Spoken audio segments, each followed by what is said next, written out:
अस्सलाम वालेकुम। इस वीडियो में हम अब बात करेंगे मॉर्फोलॉजी या general morphologic features of viral hepatitis. जो पिछली 5 वीडियोस थी उसमें हमने पढ़ लिया था कि जो हेपेटोट्रोपिक वायरसेस थे वो हेपेटाइटिस कॉज करा रहे थे। अब उन्हीं हेपेटाइटिस कॉज करा रहे थे ABCDE जो वायरल वो थे एजेंट्स थे। अब उनकी वजह से जो हेपेटाइटिस की हमको लिवर की जो मॉर्फोलॉजिक फीचर्स मिलेंगे उसकी मैं इस वीडियो में बात करूँगा क्योंकि दैट इज़ ऑल्सो इंपॉर्टेंट। तो हम शुरू करते हैं। We will be differentiating hepatitis according to acute और क्रॉनिक। एक्यूट में हमको कौन कौन सी फाइंडिंग्स मिलेंगी? जो एक्यूट वायरल हेपेटाइटिस का लिवर होगा या तो वो नॉर्मल होगा साइज़ में, या वो इनलार्ज हुआ होगा ड्यू टू इन्फ्लेमेशन, और it would be shrunken in those cases which are associated with acute liver failure and massive liver necrosis. ठीक है, एक्यूट वायरल हेपेटाइटिस के केस में या तो नॉर्मल है या इनलार्ज इन्फ्लेमेशन की वजह से, या लिवर श्रंकन हुआ है मतलब एट्रोफी हो रही है due to acute liver failure and massive liver necrosis. अब माइक्रोस्कोपिकली हमें क्या इंपॉर्टेंट फीचर मिलता है? माइक्रोस्कोपिकली हमको या तो पोर्टल या लोब्यूलर इन्फ्लेमेटरी इन्फिल्ट्रेट मिलते हैं। अब थोड़ा सा आपको ये जो मैंने एक बड़ी मज़ेदार सी तस्वीर बनाई थी उसके साथ कोप अप करना होगा कि let's suppose this is the hepatic lobule. ठीक है, ये 6 पोर्टल ट्रायड हैं, ये सेंट्रल वेन और ये बीच में हमको हेपेटोसाइट्स नज़र आ रहे हैं।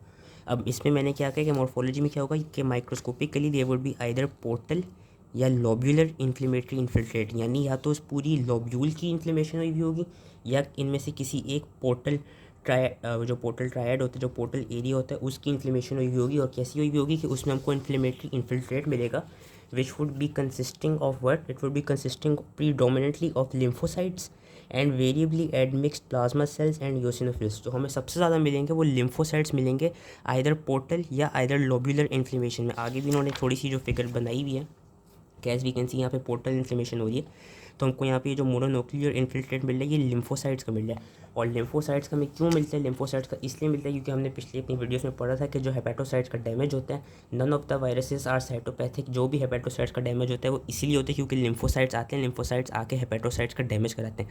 अब सिंस लिम्फोसाइट्स आकर डैमेज करा रहे हैं इसीलिए जो प्रीडोमिनेंट इन्फ्लेमेटरी इन्फिल्ट्रेट होगा वो हमको लिम्फोसाइट्स का मिलेगा।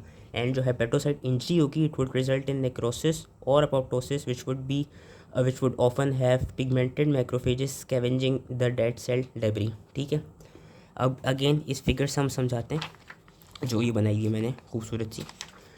Necrosis of groups of hepatocytes is known as confluent necrosis, यानी कि ये जो एक लोब्यूल है, अब इसमें से कहीं से भी लेट सपोज यहाँ पे इन छोटे से ग्रुप्स की ये 3-4 हेपेटोसाइट्स की यहाँ पे, या यहाँ पे 5-6 हेपेटोसाइट्स की, मतलब कोई भी किसी भी जगह पे एक लोब्यूल के अंदर किसी भी ग्रुप ऑफ हेपेटोसाइट्स का अगर वो डैमेज हो जाए, नेक्रोसिस हो जाए, so that would be known as confluent necrosis. कि group of hepatocytes necrosis is known as confluent necrosis.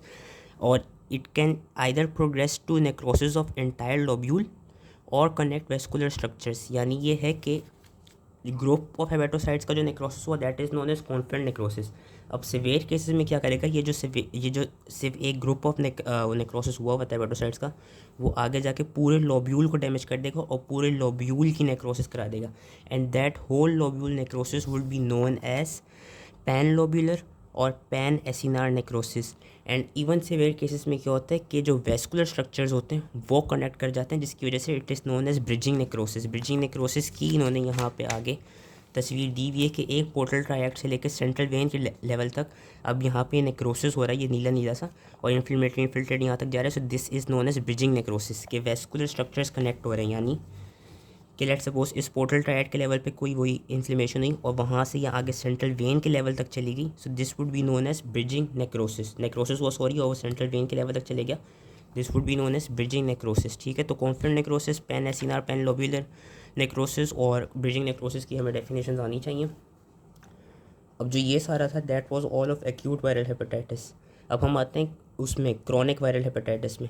जो डिफाइनिंग हिस्टोलॉजिक या जो डिफाइनिंग माइक्रोस्कोपिक फीचर होता है क्रॉनिक वायरल हेपेटाइटिस का, that is your portal lymphocytic और portal lymphoplasmacytic inflammation with fibrosis.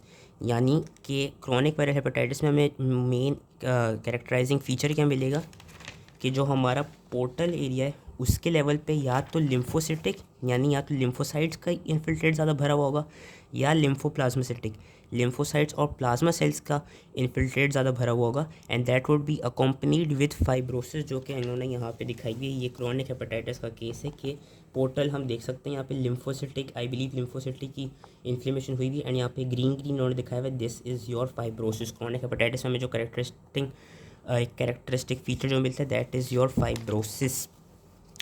और जो इन्फ्लेमेटरी सेल्स होते हैं they often cross the limiting plate and lead to injury of periportal hepatocytes. इसका यही मतलब है कि जो लिम्फोसाइट्स ऑब्वियसली यहाँ पे होंगे पोर्टल एरिया के लेवल पे, वो अब आसपास के जो हेपेटोसाइट्स होंगे which are known as periportal hepatocytes, उनका भी डैमेज करेंगे, तो उनके एरिया पे भी हमको इन्फ्लेमेशन और फाइब्रोसिस मिलेगी, जिस तरह हम यहाँ पे देख सकते हैं। And it will B also accompanied by variable degree of lobular inflammation, क्योंकि ऑब्वियसली ये वही कॉमन सेंस की बात है कि जब एक पोर्टल एरिया के लेवल पे फाइब्रोसिस हो गया और फिर पेरी पोर्टल एरिया पे भी फाइब्रोसिस हो गया, so there is a chance कि वो प्रोग्रेस करके पूरे लोब्यूल को इन्वॉल्व कर दे। So it will be accompanied with it would be वही किधर गया accompanied with variable degree of lobular inflammation।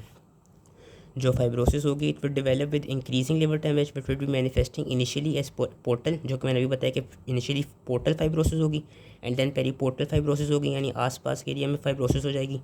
And जो फाइब्रस सेप्टा होंगे they will develop and lead to portoportal bridging fibrosis and eventually cirrhosis. Portoportal bridging fibrosis का यह मतलब है कि इवेंचुअली फाइब्रोसिस इतना ज़्यादा होगा कि एक पोर्टल एरिया से लेके सेंट्रल वेन के लेवल तक हम ये देख सकते हैं फाइब्रोसिस हो रही होगी, and this is known as bridging fibrosis. या ऐसा होगा कि एक पोर्टल एरिया से लेके दूसरे पोर्टल एरिया तक वो होगी फाइब्रोसिस हो रही होगी, and that would be known as portoportal bridging fibrosis. ये हमको क्रॉनिक हेपेटाइटिस में मिलता है। अब हम आ जाते हैं मॉर्फोलॉजिक फीचर्स हमारे क्रॉनिक हेपेटाइटिस बी और सी के, जो कि मेन हमें पता था कि हेपेटाइटिस बी और सी ही मेन वायरल एजेंट्स थे जो कि क्रॉनिक, जिनमें हमको क्रॉनिक के केसेस मिल रहे थे।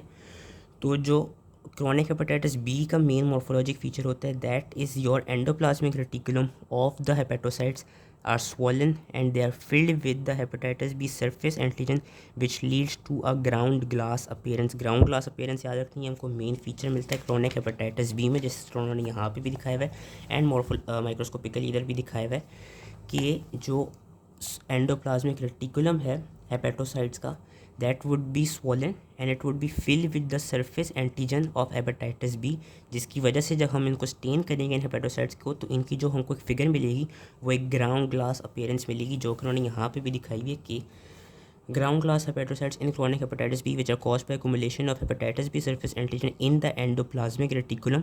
एंड जो और फिर उन्होंने आगे बताया है कि हमको किस रंग की मिल रही है सरफेस एंटीजन, ब्राउन रंग का मिल रहा है, और वैसे जो बाकी सेल्स हैं उनको पिंक रंग की मिल रहे हैं। तो ये एक कैरेक्टरिस्टिक फीचर है क्रॉनिक हेपेटाइटिस बी का।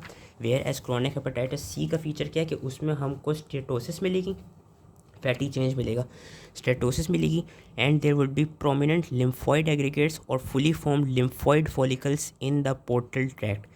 ठीक है, ये डिफरेंशिएटिंग फीचर्स से याद रखना है। क्रॉनिक हेपेटाइटिस बी में ground glass appearance due to the presence of hepatitis B surface antigen inside the endoplasmic reticulum, whereas chronic hepatitis C में स्टेटोसिस एंड लिम्फॉइड एग्रीगेट्स मिलेंगे हमको पोर्टल ट्रैक पोर्टल एरिया के level पे।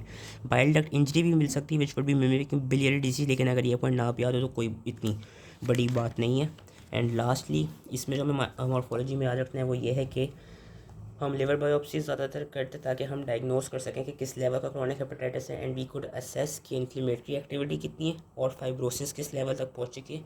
Inflammatory activity को हम वो major करके हम ग्रेड डिटरमिन करते हैं, वेयर एज फाइब्रोसिस को हम देख के हम स्टेज डिटरमिन करते हैं क्रॉनिक हेपेटाइटिस की। So that was all related to the morphology of hepatitis. I hope ये समझ में आ गया हो, एंड थैंक यू।